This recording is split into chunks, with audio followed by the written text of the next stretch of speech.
Hello, my name is Christy Taylor, and this is Dr. Bozzone here. Hello. We're on the campus of A&M Commerce in Commerce, Texas, in Oat Studio, and we're here to talk theory talk. And today's subject is about dissecting the patterns of major and minor tonality. So, Dr. Bozzone, tell us what you know about the subject. Well, so here I have written a C major, the chords for a C major scale, and what the root of all those chords are.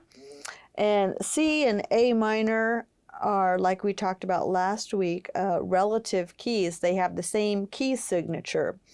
And so I have in pink here the A minor chords and the tones.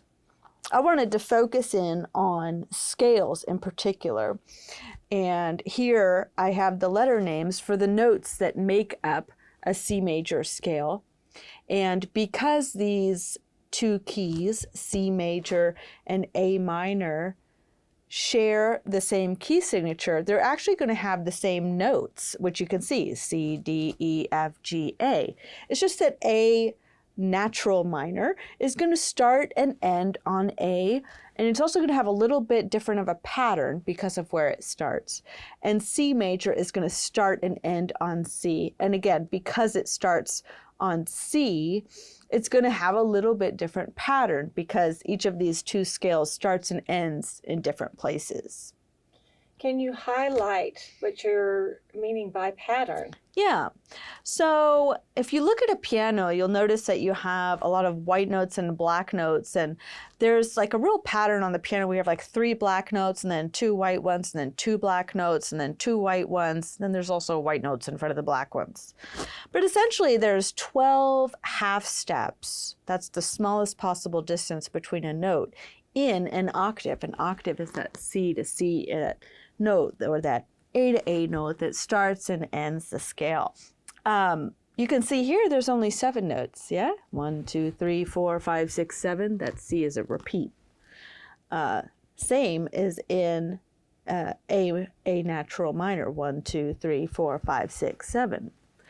Now, I can, in any scale, whether it's major or minor, you're always going to have each of these notes present. You're always going to have an A note, a B note, a C note, a D note, an E note, an F note, a G note, right? What changes from scale to scale and from key to key is whether or not a note might be raised or lowered. For example, just like we talked about in our Circle of Fifths lecture, if I were in G major, right, my notes, I would have an F sharp in my key. So from G to G, for G major, I would be G, A, B, C, D, E, F sharp, G. Now, why is that an F sharp? What's so different? Well, it's a different scale, and we're going up the Circle of Fifths from C up to G. So we need to add a sharp in order to do that. Okay, so we're essentially using the same pattern in major, or whether we're in minor as well, but we're just starting on a different pitch, just keeping the same pattern, though. Yeah, but the pattern isn't just the letters, right? Every major or minor scale is going to have all of these letters in the scale, but these scales, the pattern is more about the distance from one note to the other. That's what's going to make it major or minor.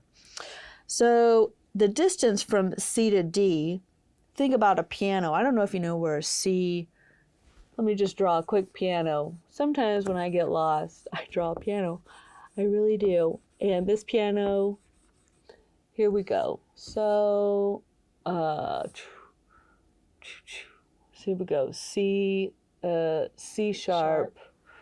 And I'm having a hard time here. C sharp, D sharp, E, F sharp, G sharp, A sharp, B, and then here's C. So here's like a full 12 notes of that. Here's another C sharp here, right? The pattern starts to repeat. I'll show you a little bit more so you might get a better sense of that repeat. So, Dr. Bozzone, you would have just drawn this keyboard, Yeah. and you were demonstrating the distance between semitones. Yeah. So like I said, here's the letters C, D, E, F, G, A, B, and then here's another C. Then you've got these other notes in here. I could have like a C sharp or a E flat. If I move it up or down a semitone, I can raise or lower a C note, a D note, a E, a F, a G, a B, right? Mm-hmm. Whatever it is, I can raise it or lower it one tone within my scale, right? Like C sharp major is C major, but everything's sharp. It's got 7 sharps.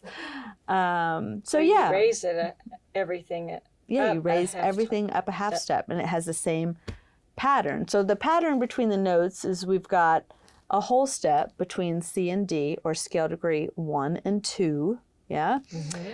Another whole step, or 2 semitones between D and E. Mm-hmm. Between E and F, scale degree 3 and 4, we've got a half step. That's a different size. That's going to be a unique pattern. F and G is a whole step. G to A, a whole step. A to B, a whole step. And then here again, B to C, we can see that that is another half step. So if we translated this pattern down to here, those half steps would be where? The half steps would be here between scale degrees 2 and 3 in A minor, and also between scale degrees 5 and 6 in A minor. So they're in different places within the scale. And that's going to give this A minor scale a unique shape, a unique pattern, because of where those smaller half steps are. And it's going to give C major a unique pattern because of where the half steps are. Every major scale is going to have this pattern. Every minor scale is going to have this pattern. So you were saying that you might want to demonstrate that. Would you like a second to kind of segue into a singing demonstration? Yeah, sure. Okay. Okay.